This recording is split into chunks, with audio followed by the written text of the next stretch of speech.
இன்னைக்கு அல்வா போல நல்லா வழவழன்னு டேஸ்டான சக்கரை பொங்கல் தான் எப்படி செய்யுதுன்னு பார்க்க போகிறோம். இந்த சக்கரை பொங்கல் செய்யறதுக்கு 10லேருந்து ஒரு 20 நிமிஷம் தான் ஆகும்.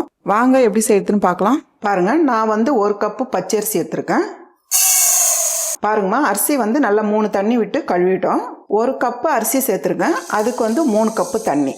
3 கப்பு தண்ணி சேர்த்தாதான் சக்கரை பொங்கல் நல்லா குழஞ்சி வரும். இப்போ ஸ்டவ் ஆன் பண்ணிட்டு இந்த அளவுக்கு நல்லா மிக்ஸ் பண்ணிட்டே இருங்க. இது ஒரு 10லேருந்து ஒரு 15 நிமிஷம் அப்படியே இருக்கட்டும். பாருங்கம்மா, நம்ம 3 கப்பு தண்ணி சேர்த்து நல்லா குழைய வச்சிருக்கோம். அப்பப்போ எடுத்து இதை போல கிளறி விட்டுக்கிட்டே இருக்கணும். இந்த டைம்ல பால் சேர்த்துக்கலாம். நான் ஒரு 3/4 கப்பு பால் எடுத்துருக்கேன். பால் திக்கு பால், தண்ணியாக சேர்க்காதீங்க, திக்காக சேர்த்துக்குங்க. பால் சேர்த்து நல்லா கிளறி விடுங்க.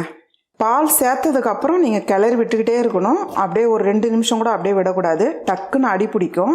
இந்த டைமில் கொஞ்சமாக ஏலக்காய் தூள் உங்களுக்கு எவ்வளோ தேவையோ அதுக்கேற்ற மாதிரி நீங்கள் சேர்த்துக்குங்க. இதையும் சேர்த்து நல்லா மிக்ஸ் பண்ணிவிடுங்க. பாருங்கம்மா, நான் 1/4 கிலோ வெல்லம் எடுத்து நுறுக்கி வச்சுருக்கேன். இதை சேர்த்துக்கலாம். வெல்லம் நல்லா கரையணுமா, வெல்லம் வாசனை வரக்கூடாது. பாருங்கம்மா, நல்லா கிளறி விடுங்க. வெல்லம் எல்லாம் கரைஞ்சிருக்கு பாருங்கள். இப்போ இது ஒரு பக்கமாக நம்ம எடுத்து வச்சுட்டு தாளிப்பு சேர்த்துக்கலாம். ஒரு குட்டி கடாய் வச்சுக்கோங்க.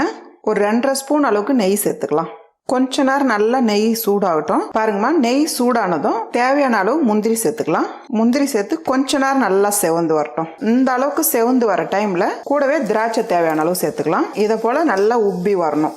இப்போ நம்ம ஸ்டவ் ஆஃப் பண்ணிடலாம். இப்போ நம்ம முந்திரி திராட்சை பொங்கலில் சேர்த்துடலாம். இப்போ முந்திரி திராட்சை சேர்த்து நல்லா மிக்ஸ் பண்ணிவிடுங்கம்மா. எவ்வளோ வழவழன்னு இருக்கு பாருங்க. அவ்வளோதாம்மா, ரொம்ப ஈஸியான நல்ல சுவையான சக்கரை பொங்கல் ரெடி.